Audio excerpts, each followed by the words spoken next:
గుక్కెడు నీటి కోసం ఆ తీర ప్రాంత ప్రజలు పడే పాట్లు వర్ణనాతీతం. ఇసుక తిన్నెల్లో కిలోమీటర్ల దూరం కాలినడకను వెళ్లి నీరు తెచ్చుకుని దాహం తీర్చుకుంటున్నారు. ఏళ్లు గడుస్తున్నా తాగునీటి సమస్యను ఎవ్వరూ పరిష్కరించడం లేదంటూ నిట్టూరుస్తున్నారు. అపరిశుభ్ర నీటిని తాగుతూ అనారోగ్యం బారిన పడుతున్న శ్రీకాకుళం జిల్లా మత్స్యకారుల వెతలపై ఈటీవీ ప్రత్యేక కథనం.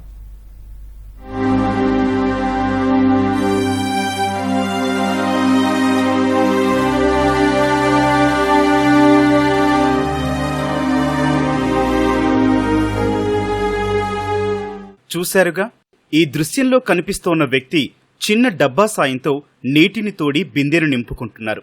పక్కన మరికొందరు మహిళలు ఉపాధి పనులను కూడా వదిలేసి ఖాళీ బిందెలను నీటితో నింపుకునేందుకు గంటల తరబడి ఎదురుచూస్తున్నారు. ఇది శ్రీకాకుళం జిల్లా ఇచ్చాపురం మండలంలోని మత్స్యకార గ్రామాల్లో పరిస్థితి. డొంకూరు, చిన్న లక్ష్మీపురం, శివకృష్ణపురం సహా చుట్టుపక్కల గ్రామాల్లో దాహం కేకలు వినిపిస్తున్నాయి. గుక్కెడు నీటి కోసం ఇక్కడి ప్రజలు సుమారు 3 కిలోమీటర్లు ఇసుకలో నడిచి వెళ్లాల్సిందే. ఇంత కష్టపడి అక్కడికి వెళ్లినా అప్పటికే పెద్ద క్యూలైన్ ఉంటుంది. తీర ప్రాంతంలో చెలమలు తవ్వుకొని బిందెడు ఓటనీరు పట్టుకుంటున్నారు. అవి కూడా ఎర్రటి రంగులో ఉంటాయి. వాటిని వడపోసి ఇంటికి తీసుకువెళ్లి మరగబెట్టి తాగాలి. ఊరిలో ఎక్కడ బోరుబావి తవ్వినా ఉప్పు నీరు రావటంతో 2 దశాబ్దాలుగా తాగునీటికి ఇబ్బందులు పడుతున్నామన్నారు. ఊట నీరు తాగటంతో అనారోగ్యాల బారిన పడుతున్నామని మహిళలు ఆవేదన వ్యక్తం చేస్తున్నారు. నీరు చాలా ఇబ్బంది అయిపోతున్నారు. తెల్లవారు 4 గంటలకు వస్తే 8, 9 అయిపోతుంది. ఏం పని పాటలు కావు. కుటుంబాలతో ఇబ్బంది అయిపోతున్నాం. నీరు పడిపేసుకొని పట్టుకొని 2 గంటలకి 3కి వస్తే తెల్లారిపోవడమే. 15 సంవత్సరాలు తోడుతాడుకో గంట పడితే మర్చిపోరలేమేని. మరి మా దుంకూరు పుట్టిందా చాలా నీళ్ళేను బాబు. మరి తెల్లారి 1 గంటకి వెళ్ళి ఉంటాము. 1 గంటకి వెళ్తే 12 అయిపోద్ది. మరి ఏకో జాము వెళ్ళిన వాళ్ళకి 3 గంటలకి 2 గంటలకి వెళ్ళేట్టయితే 6, 7 ఇంకా అయిపోద్ది. నీళ్ళు అందరికి దొక్కుతున్నామంతా మడిచి వెళ్తే ఆ మడిచి మనం ఇద్దరు తీసేసి వస్తే వాళ్ళు తిరిగితే మనం వెళ్ళాలి. మనం నీ ముందు నీళ్ళే, నా ముందు నీళ్ళే, నీ ముందు కొండలా, నా ముందు కొండలా అనుకొని అంతాలు. అంతేకాని దెబ్బలాడుకోవడం. ఇలా కప్పేస్తాము, ఇలా చేసేస్తాం, అది చేసాం. గోలవలు ఎన్ని బిందులు రోజుకి కుట్టమానుకుంటారు. 10 దొంతులు తెత్తాలి, 4 దొంతులు తెత్తాలి. దొంతు తెచ్చిన వాళ్ళు ఉన్నారు, 6 దొంతులు తెచ్చిన వాళ్ళు ఉన్నారు, 7 దొంతులు తెచ్చిన వాళ్ళు. కుట్టమాన చూసి నీళ్ళు ఇప్పుడు మళ్ళా మడుచుకు దిగిపోయి అందులో దింపితే ఆ క్షణం తీస్తే ఆ నీళ్ళు తోడేసి మళ్ళీ జల్లేసి మళ్ళీ నీళ్ళు తేవడం. వైకాపా 5 ఏళ్ల పాలనలో కనీస మౌలిక సదుపాయాలు కల్పించలేదని స్థానికులు మండిపడ్డారు. తెదేపా హయాంలో ప్రవేశపెట్టిన ఎన్టీఆర్ సుజల పథకాన్ని వైకాపా ప్రభుత్వం నిలిపివేసిందన్నారు. కేంద్ర ప్రభుత్వం అమలు చేసిన జల్ జీవన్ మిషన్ పథకం పనుల కింద తమ గ్రామాలకు కనీసం పైపు లైన్లు కూడా వేయలేదన్నారు.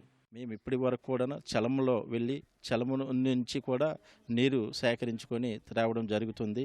ఆ చలము నీరు దొరకక రాత్రి 3 గంటలకి వెళ్ళి ఆ సముద్రపొడ్డును చిన్న గొయ్యలు ఏర్పాటు చేసి చలము నీరు అనేది సేకరించుకొని వస్తున్నాము. ఆ రాత్రిపూట వెళ్ళడం వల్ల ఎలిగిబంటులు, అలాగే ఈ మధ్యన అడవి పందులు, ఈ మధ్యకాలంలో రకరకాల జంతు మృగాలు అనేది సంచరిస్తున్నాయి.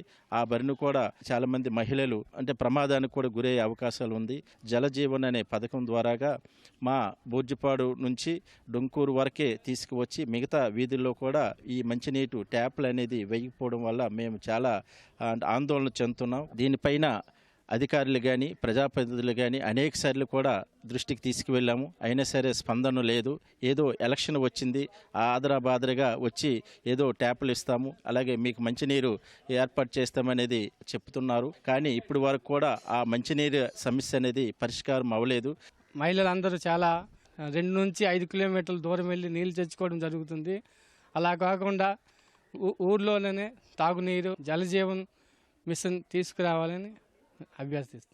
ఇంటింటికి కుళాయి నీరు అందిస్తామని ఎన్నికల ముందు వైకాపా హడావిడి చేసిందని స్థానిక శాసనసభ్యుడు బెందాలం అశోక్ విమర్శించారు. కూటమి ప్రభుత్వం అధికారంలోకి వచ్చిన వెంటనే తాగునీటి సమస్యకు శాశ్వత పరిష్కారం చూపుతామన్నారు. తెలుగుదేశం ప్రభుత్వం ఉన్నప్పుడు ముఖ్యంగా కిడ్నీ పీడిత ప్రాంతం కాబట్టి ఇక్కడ ఎన్టీఆర్ సుజల పథకం ద్వారా 2 రూపాయలకే 20 లీటర్లు శుద్ధమైనటువంటి జలాన్ని ఇచ్చినటువంటి సందర్భం ఉంటే ఆ ప్రాజెక్టును కూడా డిఫంక్ట్ చేయడం వల్ల ఈరోజు ప్రజలందరూ ఇబ్బంది పడుతున్నటువంటి పరిస్థితి ఉంది.